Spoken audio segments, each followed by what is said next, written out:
Hello everybody, welcome to our 19th happy hour. Today is the second International happy hour and we will have Lucy Crichton as our guest. She was born in Oxford but she lives in Brazil. She has been living in Brazil for more than 20 years. So we are so happy and thrilled that she accepted our invitation to be our guest today. We will, yes, thank you, Max.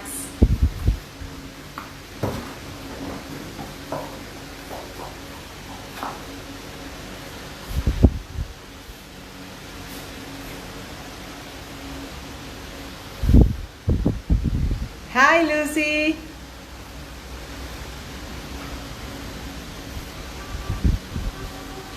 I sent you the request. Accept me and we will be live, Lucy. Hi. Hello. Oh, Thank you so much for accepting my invitation. oh, it's a pleasure. I'm very excited about it. How are you, Lucy? I'm fine. I'm fine. We've had a lovely sunny day here in Florianopolis today after a whole Yeah. of cold and rain, so it's been lovely. Yeah, here too, it's a very sunny day and a little bit hot where I live, but it's always hot here, so we are used to that. Where is your city? My city is San Pedro de Jujuy, and it's not up in the north that all the beautiful landscapes, you know, well, it's beautiful here too, but Jujuy is known for the mountains, and there are no mountains where I live. It's more like a jungle here. It's the valley area of the province. So it's very green and all the visitors expect to, you know, get out of the plane and see the mountains. And all of a sudden they see this green area and they say, wow, it's so green here. I didn't expect it to be like that. It sounds But yes, lovely. Jujuy has many different regions and I live in the valleys. And that's lovely. Hello, Gustavo. Gustavo Gonzalez has just joined. He's saying hello, Eugenia de Losa too. Oh, so many lovely people. I miss Argentina. I haven't been for a while. So when was the last time you've been here? I was trying to remember, you know, and maybe it was for a FAPI, I think, or possibly, I don't know, some workshops, but I think probably I was in Santa Fe. I know that about 2 years ago, I think. Yeah. Wow, 2 years ago. And Lucy, what have you prepared yourself to have our toast? Have you prepared any drink? I have a special drink here with some ginger in it. Wow, delicious. I love ginger. So cheers. And welcome to the happy hour. Thank you so much. Great, great. I've got some orange juice with a pinch of Malibu that Luciana Fernandez taught me how to prepare. Oh, I love her. She's a specialist with drinks, you know. So Lucy, I was telling people that you were born in Oxford, but you have lived in Brazil for more than 20 years. Is that so? That's so. And I have a little story to tell. If you want me to tell the little story of how I got here, I can do that. Yes, please. So, please tell us your story. Okay. So I was born in Oxford. My mum and dad were Scottish.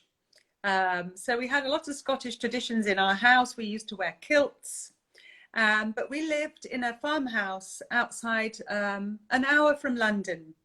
And I'm the youngest of 3 girls. So we played a lot we played outside a lot in the 70s when I was a child. And I think some of those things that you do in your creative play helped you to be, you know, creative as an adult as well. And I really need that creativity in the work that I do. So a lot of riding bicycles, making camps in the woods. And then I graduated from school. I went to college to do art and design first. But from the age of about 12, I really wanted to be an actress because I'd been to the theatre. Wow. I think the first theatre performance, I was 7 years old up in London. And that just, you know, excited me no end. So I went to London and I studied there, and I did my graduation at the London Theatre School there. And then I started working as an actress in London, and it's quite tough, you know. How old were you then when you was, started working as an actress? I think I was about 22. I was about 22, 21, 22. Yes. And also I also worked as a waitress, obviously, you know, to pay the bills, to pay my rent. But one day I actually had a flatmate, an American flatmate, and she said, "Oh, I'm going for an audition. Why don't you come?" And I said, "Oh, no, I can't be bothered," or I don't know, I was tired, or I didn't, you know. She said, "No, you should come. It's going to be good." So then I went, and there were like 100 actors for 7 roles in a play. And, wow. And it was over a weekend. So if you passed on one day, it was like from 100 people to 50 to 25, and then they were going to call 7 people. And I managed, I don't know how, to just pass each day. And I got down to the last group. And then on the Monday morning, they called me and invited me to be in this play. And it just so turned out that the director of the play was a Brazilian. And that's the story of why I've ended up in Brazil, you know, because I fell in love with this Brazilian. And by chance, he was from this beautiful tropical island of Florianopolis. And that's how I ended up here. Wow, that's a beautiful story. So how long did you two stay in London? How long did you stay in London before moving to Brazil? Yes, so I met him in 1990, and we stayed 2 years in London before deciding to move to Brazil. Yeah, he'd been in London for 5 years. He's actually an electrical engineer, but he was there working with theatre as well. And he didn't go back. He hadn't been back to Brazil in 5 years. And he said, "I really need to go and visit my parents. Would you like to come?" And I said, very spontaneous person, I said, "Of course I want to go and see this tropical island, you know." And we decided to come for a year to see how things would go. And I didn't speak Portuguese at the time, so it was a real adventure. Had to say goodbye to all my family and my friends. And but you said bye for 1 year only. You said, "Bye, I'm leaving for 1 year." Yes. And, you know, the first year is very tough, right? Learning the language, finding what to do exactly.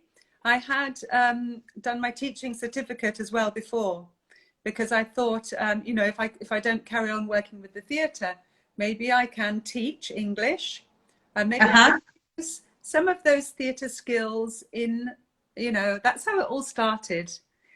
And wow. That I think if there are any younger teachers watching your happy hour, it's nothing that you do is ever a waste of time, you know. Everything you do, every place you work, every experience, you know, builds up into the, you know, into your teaching philosophy and your teaching skills. So nothing is a waste of time. I've worked in a hairdresser's, I've worked in a mushroom farm, I've driven around a big lorry in the tiny streets of London with champagne and canapes, you know.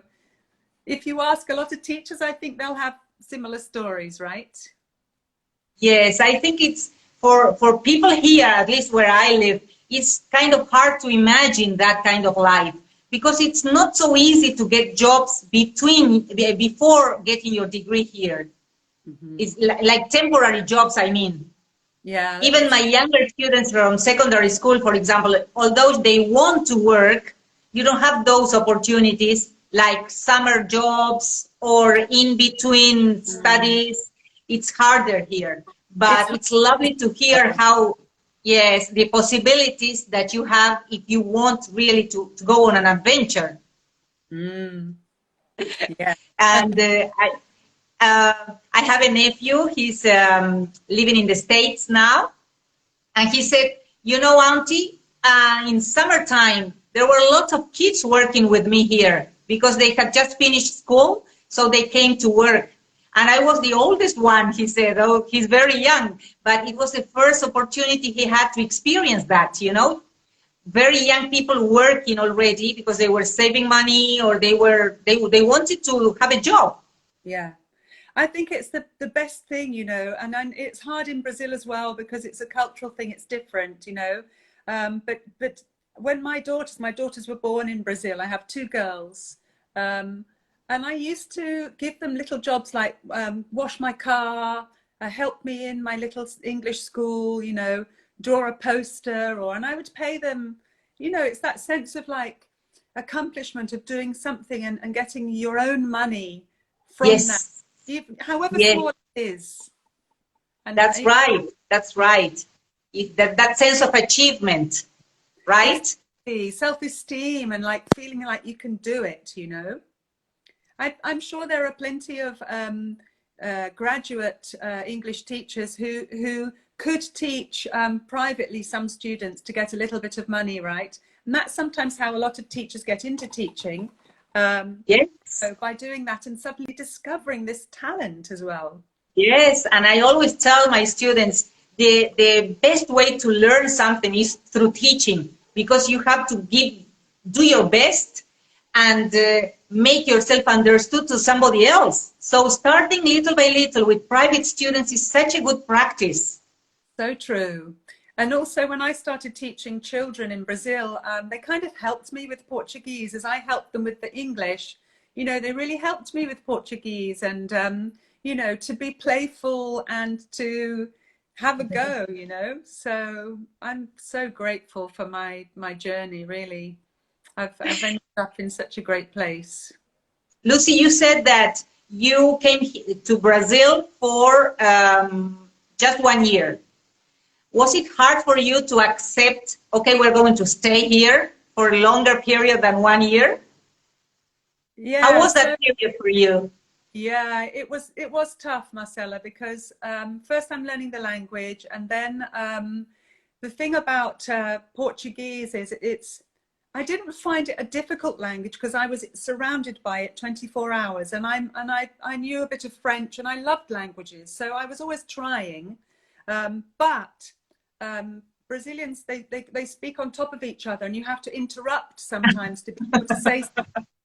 So I took so do Argentinians. Yeah, I took a long time to have that velocity in the language, you know, and also to be able to express your feelings spontaneously. It's very hard at the beginning.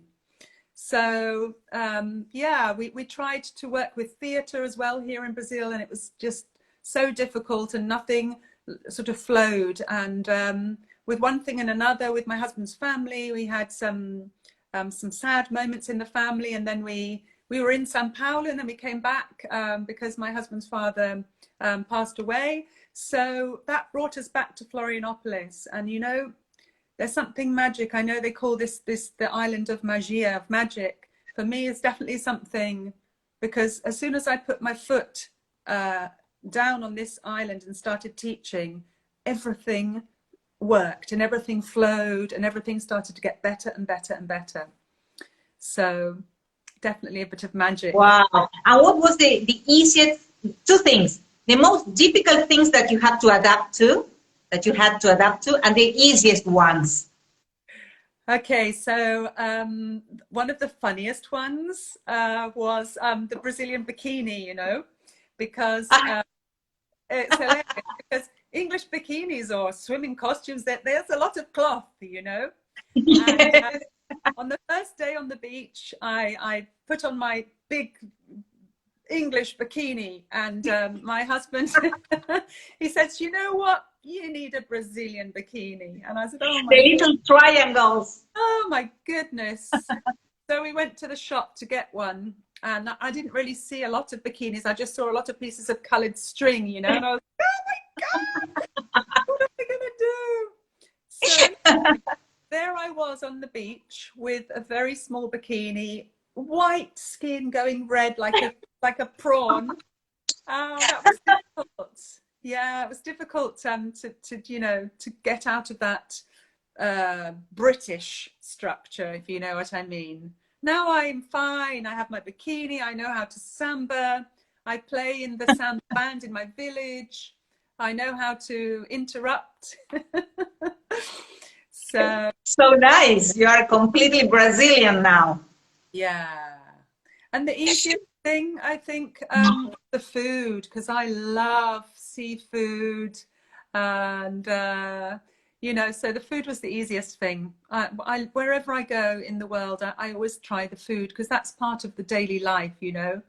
And the more open you are to the language, to the food, to the dances, to the people, the wider the experience you're going to get, I think. And the favorite things then, which were they? I love nature, because I was born in the countryside. So my favorite things are the nature that we have where we live. Yeah, I saw your pictures. Your pictures are full of, you know, green there. It's all greens, lots of plants. And and your school is called it has the name of garden in it. Exactly. And my school is in my back garden, if you like. So it's like a language laboratory. So I love that. I've been so lucky. Brazilians are so friendly, and so carinhoso, you know, they're so warm. I love that affectionate side of living in Brazil. And you know, if they want to cry, they cry. If they want to get angry, they get angry. You know, the feelings and emotions flow, you know, and that's a very good thing for life, I think. So by now, do you feel completely comfortable there? Yes, I think I do. There are still some tiny cultural things, you know, there's always going to be something.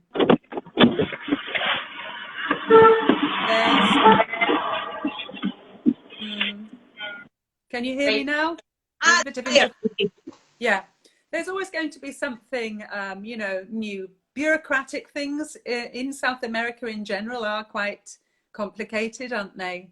So that can be frustrating sometimes. But, you know, I'm so lucky. I can't complain. I have a great life here. So it's nice. And when you go back to London or to England, how do you feel? Do you feel at home too?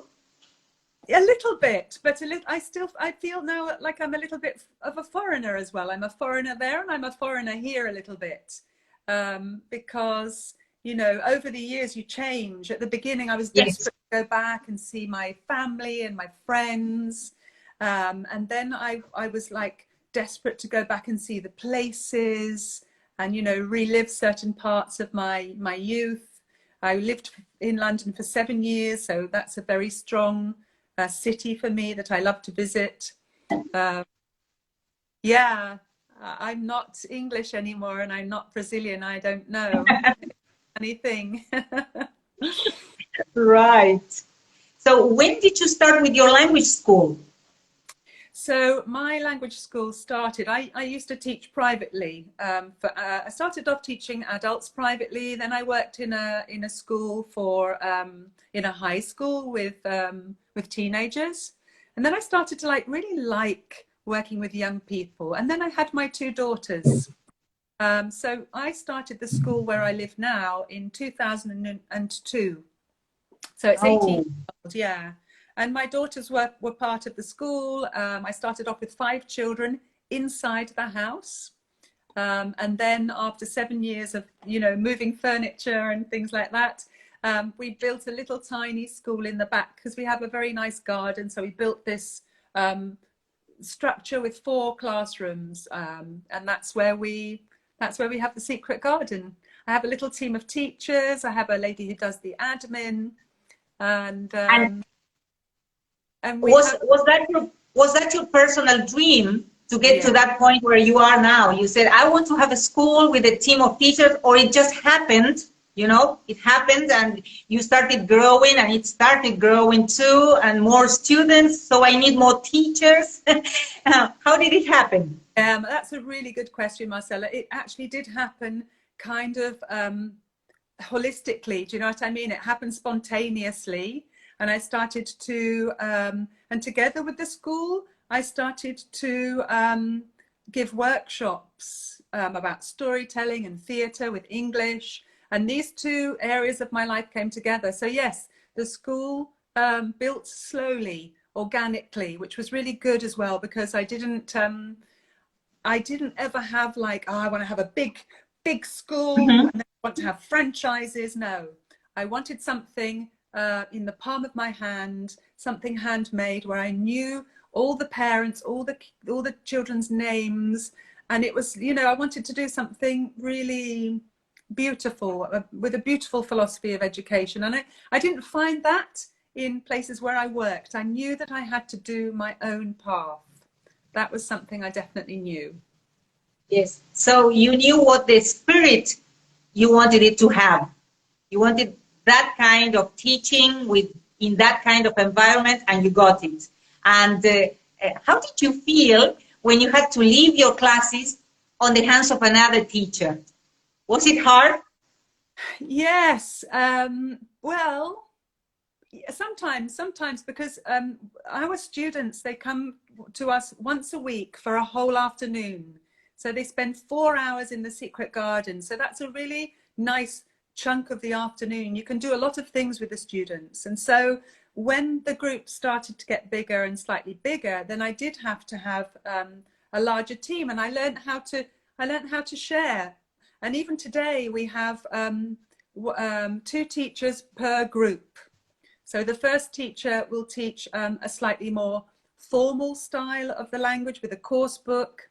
And then in the second half of the afternoon, we have playful learning, project-based learning, and we do a lot of hands-on things. So there are always 2 teachers to share the group. So yes, you have to learn how to lose, you know, to give over control. But I'm still in the classroom once a week, and I have the most amazing team. I really do. I'm so lucky. And this year, with the online classes, it has been really challenging, and it's been a lot of hard work, as many of you know. And I've just had this fantastic team, you know, working together, having this deeper connection with the students. You know, they've just been brilliant, you know, brilliant. So that's helped a lot to find a good team. Yeah. And when you had to travel and your little girls were still very young, how did you manage? Did you have a lot of help from your husband? You know, this is another thing. This is key for me. You know, the key thing is having a husband who does everything together, who knows how to cook, who picks up children from school, takes them, makes them food, does a special sandwich, you know, sews on the ear of the bunny rabbit, you know, when the bunny rabbit when the bunny rabbit got broken, you know. So, you know, I was very, very lucky. I had to be organized. I had a good group of Brazilian friends where my kids could go and play, and then my husband would pick them up at the end of the day. Without that, I couldn't have done what I've done over the years, for sure. Yes, all the colleagues and friends I talk to, they all say the same, no? They acknowledge the fact that the husband was there supporting them. But even though they had that part, we all feel guilty when we have to leave the kids. Does it happen to you too or not? Yeah, it did. And you know what? I had a conversation with my youngest daughter the other day. She's now 20, Emily. I said to her, I can remember when I had to, you know, leave you for a week or even 2 weeks because I was traveling and giving workshops. And she said, but you know, Mummy, you always left something that connected us to you. So I used to leave little messages around the house. We had this little deal that the mummy had a string attached to her heart that was attached to the child's heart, and never. So it doesn't. Oh, nice. If I go to China, the line is invisible. It never breaks. That's what we had, like. And they remember that. Yeah, they remember it. I remember one time I made an aeroplane with a little poster of me, a little tiny picture of me, and every day that I was coming back, they would change the picture on the window of the plane until it got to the door, and that was the day I was arriving. So, yeah, I use my creativity to fill that void, right? Yes, that's a great idea to imitate, Thank you. Thank you very much, because some people it's because they travel, some others because they have to work, Yes. and they leave every day at the same time. And though the kids know that they are returning at a certain time, it doesn't mean that they don't miss the mom or the dad. Yes. Mm-hmm. There's a beautiful story, Marcella, about a father who always worked nights. So he would be sleeping when his children were awake.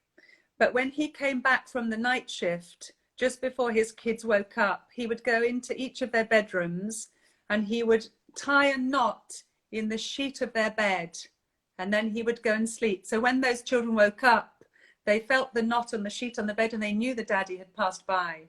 And it's How nice. It's it's tough for men and women when we have children and we have a career, and but there are beautiful ways. Yeah, that story is beautiful, and we can always Yes, I was trying to remember where I heard you telling the story, not the story, it was a rhyme about the bear going round the garden, that you did this on the kid's hand. Was it on the hand? Ah, yes, here, round and round the garden. I came back from that event, that conference, and I was teaching my son, Max, and he's 10 already, but he remembers that round. Oh, mommy, do the round and round the garden, he says, because I tickle him, and he remembers that. Oh, that's beautiful. I mean, being a teacher as a profession, I think it it makes us want to be the best mums and, do our best job with them and, teach them the beautiful things of life. And, it really helps, I think, even though this is my Max. Hi, Max. So this is the lady that taught me the story, the little rhyme. Can you do that for the audience? I can, yeah. It's very simple. It goes like this. Round and round the garden like a teddy bear. 1 step, 2 step, tickly under there. Super sweet. Yeah. It's like to be tickled, right? Yeah. Yes. Thank you, Max. Thank you, Lucy. It was so. Yes, they know that you're going to tickle them. Yeah. But they expect that, the expectation, Exactly. How beautiful. That's a lovely story. I've got lots of things here next to me. Yes, please. The things. What do you want me to show you? Shall I show you some of the things I've used for my online classes? Please do. Okay, so there's a story. Let me see if the book's here. Here it is. There's this story called The Color Monster. You might know it. And it's been really a really good story because it deals with feelings, and it's about a monster. Wow. And the monster, he has his feelings all mixed up, like that. And then he has a little girl who's a friend, and she wants to help him organize his feelings. And she says, what you need to do is you have to put your feelings, let me just see the page, you've got to put them into little pots so you can organize them. Yeah. So there's a pot for anger and fear, and here are the pots here. Yellow is for happiness, blue is for sadness, red is for anger, this one is for fear, and green is for calm. And so with the children, we made these little monsters. So you can become the color monster, and you can tell the story through your little mask, very, very simple, made of cardboard. And we like to keep our students motivated, right? Not just children. So we had to do one for the teenagers as well. And so we did a Mona Lisa. Have you seen the Mona Lisa? They really laughed with this one. Hello. I am the Mona Lisa. I was painted in 1508 and I live in the Louvre in Paris. So we do a lot of silly things, but it gets our students motivated, and they like to play in the class, you know. So another Do they do the same? I mean, your adults, do they do the same? Do they have their own masks? They have their own piece of paper, yes, and they can draw in it. We had another one who did the o grito, the scream, you know, the scream one. There's another, I mean, any famous paintings. We had the children, the younger children did animals, and they also did the Van Gogh sunflower. It was very sweet. Just as an intervention, you know, in terms of, you know, with communication. And another wonderful thing is you asked me to show this as well, is the puppet. So this is very simple. You have a piece of cloth, like a kind of square piece of cloth, okay? And then you fold it like a mountain, okay? There's the top of the mountain, there's the bottom. In the top of the mountain, you tie a knot like that. And then you separate this, and you can have a little bunny. Doink, doink, doink, doink. Run, rabbit, run, run, run. Don't let the farmer have his fun, fun, fun. He'll get by without a rabbit pie. So run, rabbit, run, run. And then from a rabbit, you tuck in the ears, and really very simply, you wrap the cloth around your hand, and you leave 2 fingers, and then you have a little person. Can you see? So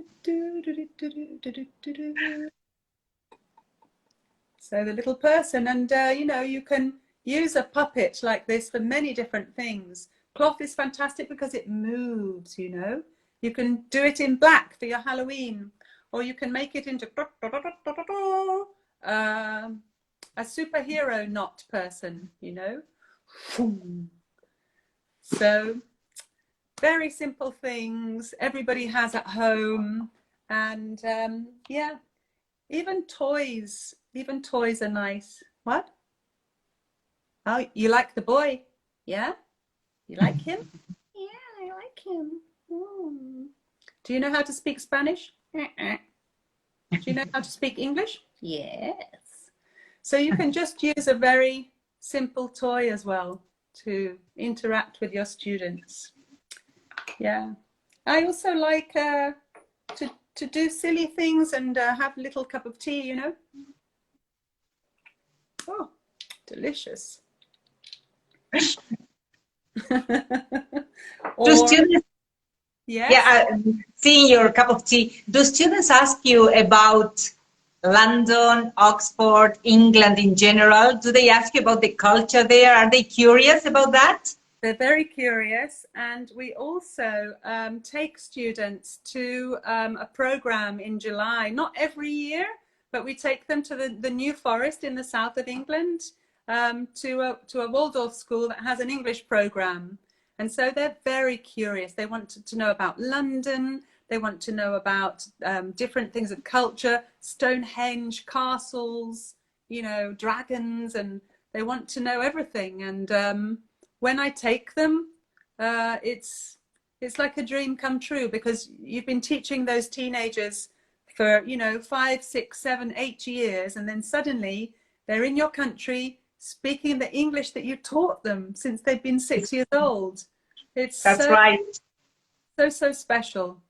And yeah, they always amaze me. I think, oh, they're probably going to ask me questions about how to say things. They never do. No. Arrive and they just get on with it. It's amazing. Yes. I think that is what is magical about total immersion, you know, that they just think without doubting. They think in the other language. They change channels, they switch, and they are on their own. Yes. I love that. I love to see that. I absolutely love it as well. And when they're with their peers, you know, when they're with other children and teenagers the same age, you know, the whole process becomes much easier, because there are foreign students of the same age from all different countries. So you have to speak in English.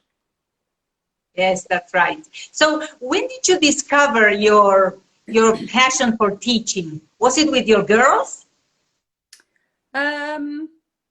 I think it was, but the two things came together: my passion for teaching, and then this thing of being able to write primary books, you know. And my first primary book was written in Argentina, you know. That's why I have such a strong you know, love of your country, because that was my very first writing job. And so when I started to put the writing and the workshops together with my school, it was like everything like helped each other. It was like I have a language laboratory here in Florianopolis, and I test out things with the students, and I put them in the books, and then I test them out and I put them in the workshops, and then I can help other teachers you know, in their teaching their lessons through this practical way of doing things. So very, you know, one thing feeds another. And when I started doing that, I thought, oh my God, it's like better than theatre. You know, Wow. it's definitely my mission. I just love it. It's not like hard work, you know, and sometimes when I'm paid, I think, oh yes, I get paid for this as well. That's even that's the best part. Yeah. It's not a job at all. It's very, very pleasurable, and we do work hard, but the rewards are so amazing. So amazing. I have another little story. Tell me. I had a student who she started with me when she was about 7 years old, and when she came to me on my birthday, and she had written a little note, and it said, "Happy birthday, teacher. You is very, very important in my life." Now, do you think I worried about the verb to be? No, of course not. Didn't. And not long ago, I was doing a workshop and I got in touch with this girl and I said, "Is it okay if I show your little note?" And she said, "No problem." And I took a photo of the note and I showed her, and she said, "I can't believe I put you is and not you are." And then 2 seconds passed again, and she sent another WhatsApp message. She said, "But you know, Lucy, you still are important." Oh, Those that was so sweet. They're gems. They're what keeps us Yes. never going to give up. I think that is the most rewarding part of our job. Yeah. Those little messages, those few words that we speak to students or that they tell us, it's really rewarding. I cannot see any other job where you get that. No, it's priceless. You know, I mean, we have difficult moments. We do, where we think, oh my God, I just gave a really terrible class. How can I, you know, why did it go so badly? I've got all this experience. How couldn't I turn it around? But you know, we're just human as well, you know, and so we do. We have good days and fantastic lessons and really, really challenging times and challenging students. You know something else? The most challenging students I've had are the ones who have taught me the most. And yes, definitely. Isn't it so? Yes. Yeah, the best. The other day, a student came to me, a very difficult one I had for many years, and now he wants to be an English teacher. Mm-hmm. And I think he will be prepared for anything. Yeah. Because he did so many things when he was younger, and now he will be ready to be the teacher. Yeah. And does it run in the family? No, not at all. You know, the passion for teaching or working in the theater, none of those. Writing a little bit. My mother was a very good writer of poetry. In my Brazilian family, my husband writes really well. My oldest daughter, Flora, is a singer. She's quite well known here in Brazil. So yeah, the artistic thing, the creative artistic we have, but I don't have any other teachers as such. Yeah. Really? Yeah. Really? Yeah. Would you like? Well, my oldest daughter, she has taught in my school and she was great, but I would never hope or make my kids become teachers because I have a school, you know. No, of course not. But sometimes it helps them to discover their really real passion. Yes. Sometimes it was hidden or they never expected, you know, because the mom is a teacher, they have always seen her working. Yes. But once they are given the chance, sometimes they discover something special. Yes. Like I discovered, you know, by chance, really. It wasn't my chosen career.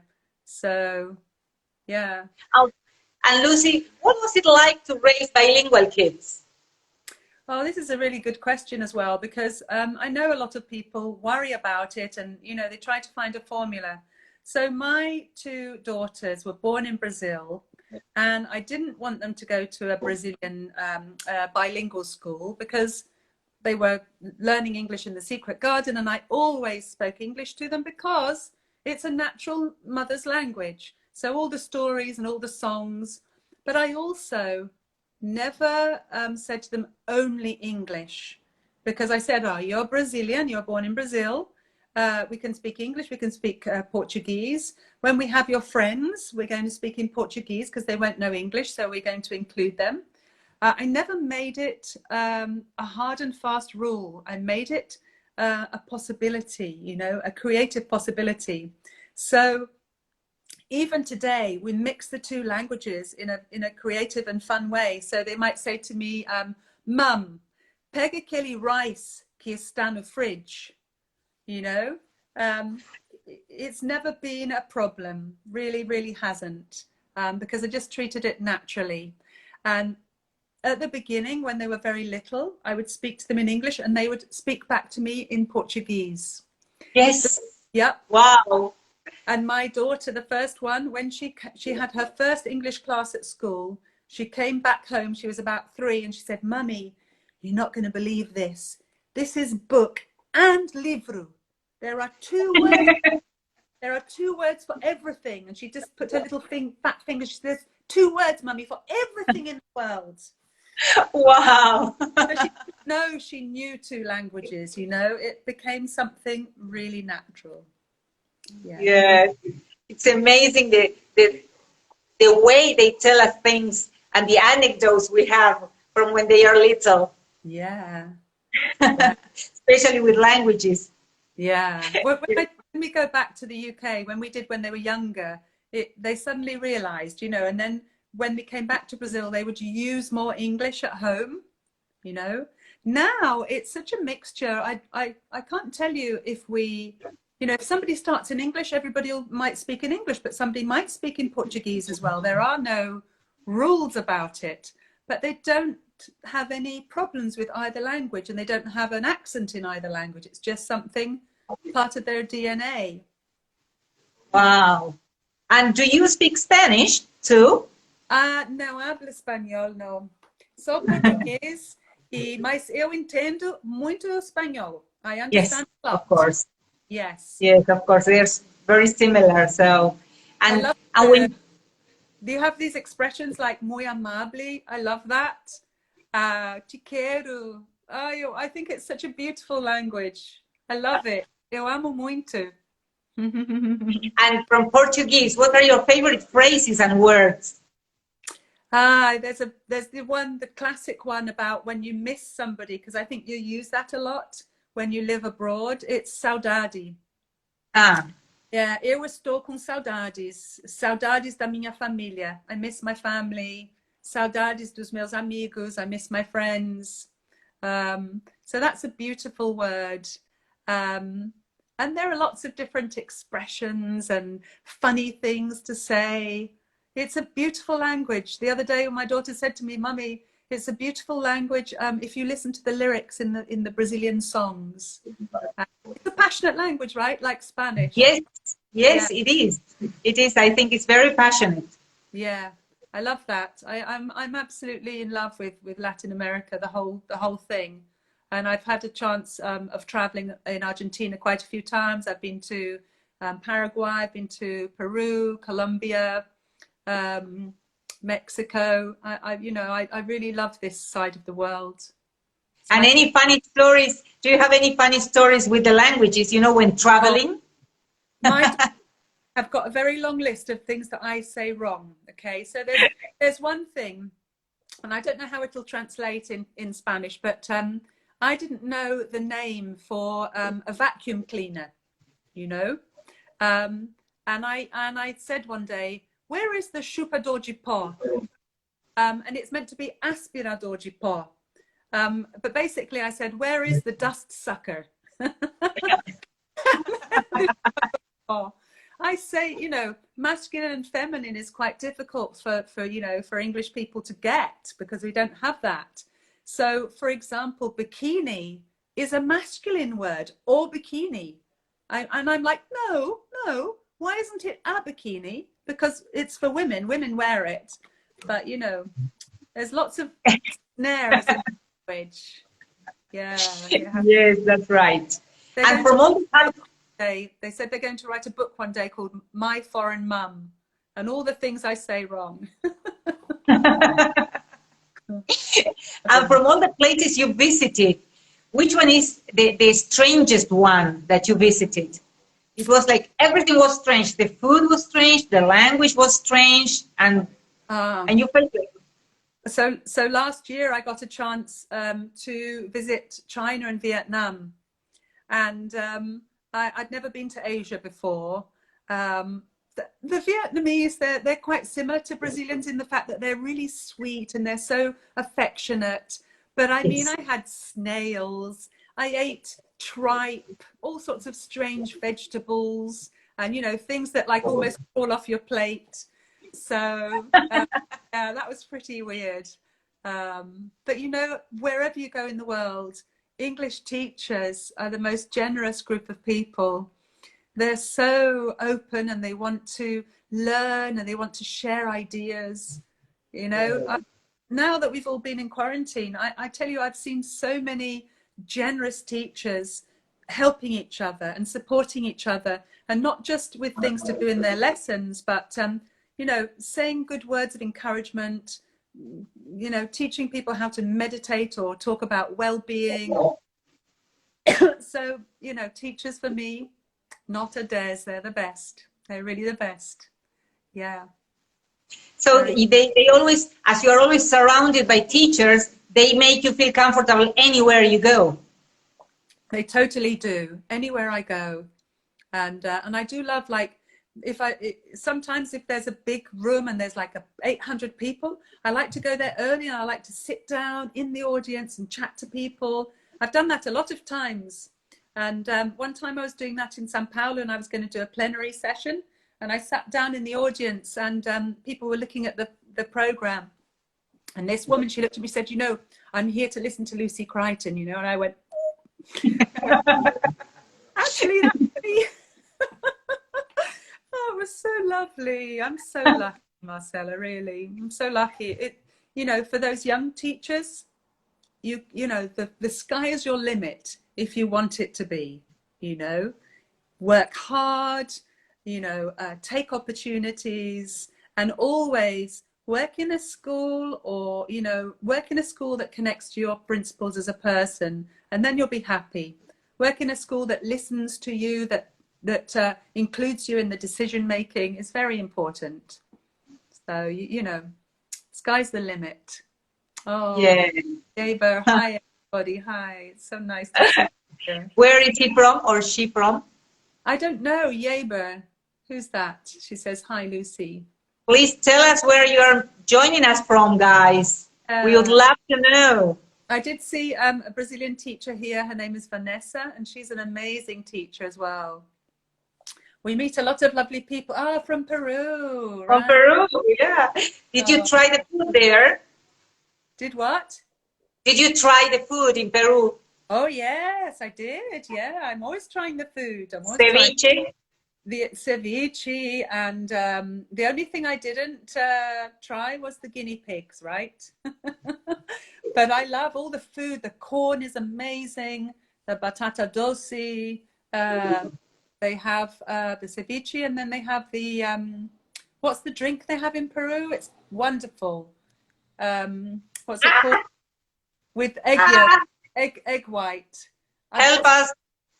What's the drink in Peru? Come on, help us in the chat. The best cocktail in the whole world. Oh, what's it called? It goes really I well. cannot remember now. I tried it too, but I cannot remember. Pisco sour, yeah. Pisco sour, Delicious, yes. delicious, like the Brazilian caipirinha. Do you like caipirinha? Love caipirinha. I love the wines as well from Argentina. Yeah. Ah, Gustavo. Yes, we were together. It's true, Gustavo. Yeah. We met up in Lima. He was there. And that's the lovely thing about Gustavo as well, because wherever he is in the world, if he finds you're in the same conference, he'll be calling you to get together, to go out to dinner afterwards and talk about life and, you know, teaching and education. And it's wonderful. We really do have a fantastic community, don't we, Marcela? Thank you. And that's why we always get together, you know, in our PAPI conference. We love that. This year we couldn't have it. But anyways, we were at Gustavo's Zoom party that you were there too. Yes, yes. Lovely. We didn't have our PAPI meeting, but we have our Gustavo's birthday meeting. Yes. Oh, I just so what do you remember from your trip? Sole. Say hello. Sorry? She's here, another teacher. And also, okay. I can see another lady as well from Brazil. Sorry, what was your question? What do you remember from Argentina concerning related to food or drinks when you came here? Because you came several times. Yes, several times. Wonderful, wonderful food. Not so much vegetables and salad. Quite a lot of potatoes and meat. Wonderful cafes. I really like the croissant that you have with the cafecita and the little orange juice. I love that. Very, very delicious. And the wine is wonderful as well. And I love, I have, even though I don't speak Spanish, I've had long conversations with taxi drivers in Buenos Aires. They're very friendly and very helpful in general. I've always been treated so well in your country, and it's you know, it's very, very nice, especially because when you don't speak the language and you don't know exactly where you're going, and I don't know, I'm lucky. I think it's this thing of connecting to people and being humble, you know. I think that's another. Yeah, they say, and empanadas, they say. Yeah. So Lucy, do you have a story to close our meeting today, to close our happy hour, or a message that you would like to leave? Yes, I do have a very nice story. It's a simple one. And it was, it started off with my best friend when I left England. She gave me this beautiful locket that I have here. And inside, she left a little message. At the back, it says, "Forever Friends," on the 2nd of the 10th, 1992. That was the day that I left the UK.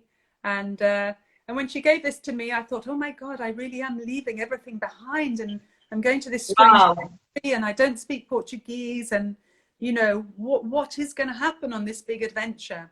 And she said to me, oh, there's a little message for you inside. And I was already like almost bursting into tears. She said, no, you have to read the message. And this is what it says. And it's still the same piece of paper. You know, it's still in here. It's written in green ink. And this is what it says. It says, sometimes, just sometimes, look at the moon and think of me, and you can be sure that I will be looking to and thinking of you. And you know, this is so important. I think when you're off on a new adventure, you need to take something special with you. You know, everybody needs a special friend, and you know, this woman has been my friend, you know, through thick and thin, and she's my connection to the UK, and you know, it's the most beautiful connection that you can have with somebody from your own country. And yeah, I brought it with me, and I'm always looking at the moon, and I'm always thinking about her. Wow. So it's very nice, very nice. It was a very nice story. Thank you, Lucy. Thank you very much for sharing your stories with us, your tips for teaching, and above all, your message of hope for everybody here, because we are most teachers watching you, listening to you. And I personally am very grateful that you accepted my invitation to come to the happy hour.